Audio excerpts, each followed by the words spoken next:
Welcome to this episode. It is an episode, and it's this episode of BuMpY's Beer Review. Joining me, I have John and Ellie. Hello. Thanks for having me. Georgia Beer Review, right? Yeah, Georgia Beer Reviews, yeah. So he's visiting, and we have a bunch of different beers. And sometimes it's, what beer are we going to do, you know? Well, this beer seems to have chose itself because it may be leaking out of the bottom somehow. It's a Belgian beer. This one is the STRAFFE HENDRIK XMAS BLEND. It is barrel-aged oak-aged quadruple, and comes in at 11% ABV. And it's brewed by Halve Mann. Halve Mann brewery out of Bruges, Belgium. There's a story on the back here. If I find it when I look up this beer, I'll just put that in the description. I'm not going to read through it. I'm a little bit worried about this one. So we have paper towel reinforcements. Here we go.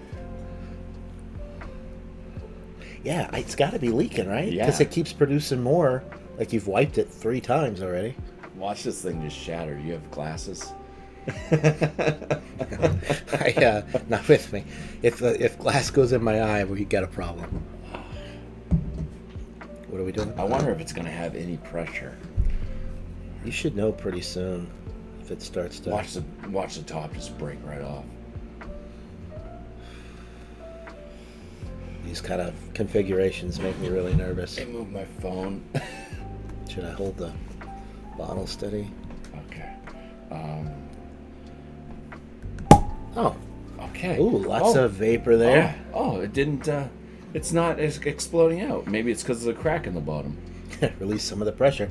Yeah. Although it did have a lot of vapor going up there, and you could see the fizz on the top there. Yeah, it didn't really show up on the camera because it's too low, but... It's definitely got something going on there. Wait. I made the other half rings. All right. Let's go ahead and pour some for Johnny. I'm liking what I'm seeing. Very active. The Belgian yeast in these beers, you're barely pouring it out, and you can see the head is just going crazy.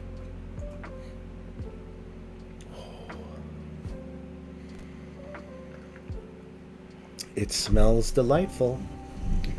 So this is a special Christmas beer. So we are coming up on Thanksgiving here shortly, and every day's Christmas when I'm hanging out with BuMpY. Yeah. So Merry Christmas. Good. Merry Christmas. Glad. That'll probably be about the time when this is released, right? Maybe. With your We'll backlog. See. I'm not that backlogged anymore. Oh. Yeah, it's very grapey. Grapey, dark fruit. I think some of the oak is coming through. It's got like a slight vanilla. Yeah, it is grapey though, up front.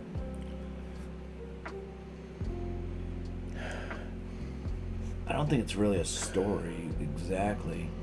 And it's not like bourbon barrels or liquor barrels. I'm assuming just like fresh oak, just stored in oak barrels for a while, because it doesn't specify. It just says oak aged. Yeah, for this special Christmas blend, the barrel selection is determined by Halve Mann's brewmaster, combining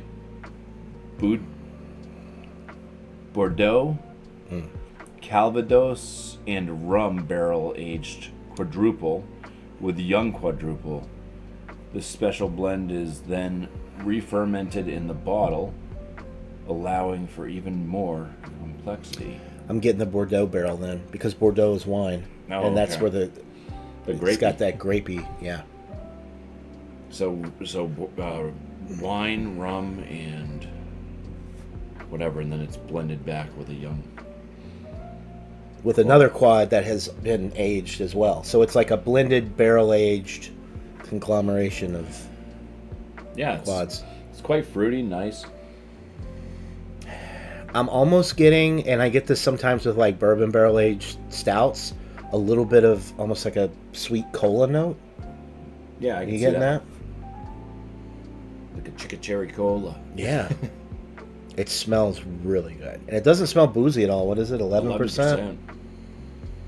And it doesn't smell oxidized either, which is weird because the bottle was leaking at the bottom. So it must have had so much pressure, it cracked. And the it was really bottom. cold too, right? So maybe Yeah. maybe the cold cracked it or something. Maybe, yeah. Smells really good, so you ready to Right. get into it? Cheers. Cheers. Right off the bat, it's giving me Innocent Gun vibes, but stronger. Like, you know how the Innocent Gun, like rum cask has that sweet kind of cola note and the barrel and everything. I'm getting Yeah. that with this.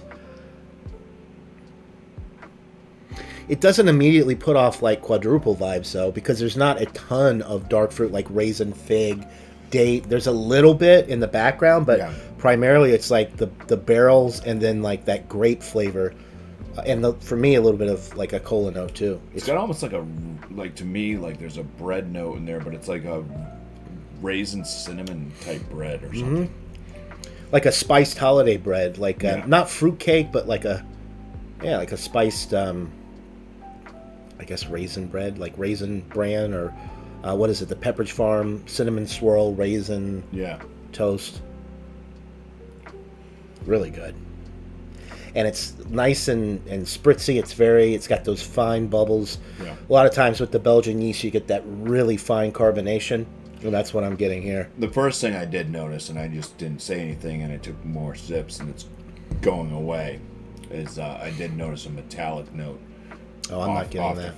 off the first rip, but that's now starting to kind of go away with each sip. So I'm not getting the metallic. I wonder, sometimes I 'cause avoid. my You think maybe it's the gold glassware? Sometimes you get funky. maybe notes That's when you something use the- it's washing off. Yeah. It's not real gold. It's lead. It's lead. It's good old lead paint. It's made in China. I would say kind of like a light medium body. It's not heavy. I mean, for an 11% beer, it definitely doesn't have a full body. It's got a ton of flavor, a lot of carbonation, which I think a lot of that is from the yeast that they use in these Belgian beers. It just produces such a like spritzy, like effervescence or whatever that you don't get with other beers. It's like Belgian beers, you always get that type of carbonation, which is really nice. It almost has like a champagne type feel when you get the carbonation like that. I gotta stop putting my arms on the table Yeah, because it's very shaky. it's shaking the entire setup here. Earthquake.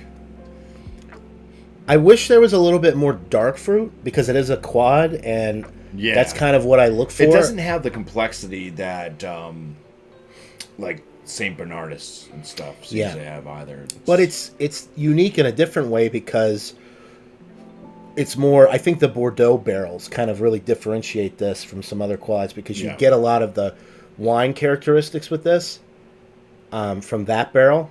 I'm not getting anything that would indicate like a rum barrel. You know, rum is very, like no molasses the or spice brown cake. sugar or, yeah.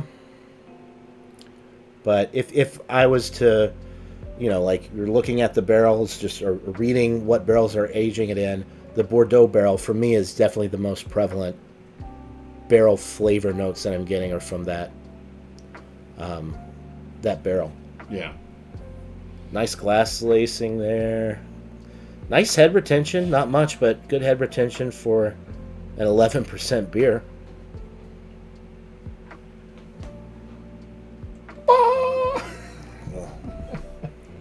Tastes like Christmas. Yeah, there we go. Yeah. I like it.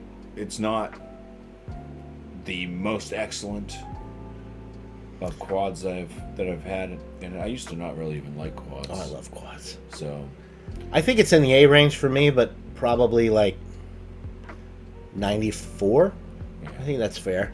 I would like, and the reason I'm deducting points is because I would like a little bit more barrel and a little bit more dark fruit, just because that's what the style is. I mean, traditionally when you have the Belgian quad, you're going to be looking for, you know, plum, raisin, fig, date, and there's very minimal.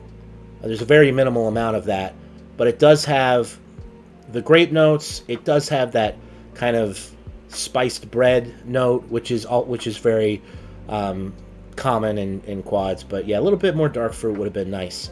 It would have probably upped the body a little bit more to the quad level as well, because it's drinking like light to low medium, and typically an 11% quad, especially like a barrel aged version, you're looking at like a heavy, more full body beer. But I like it. Yeah. What did the bottle cost? 15. Oh, it's not bad. I think it was $15.99, so $16. Yeah, I saw it. He tricked me.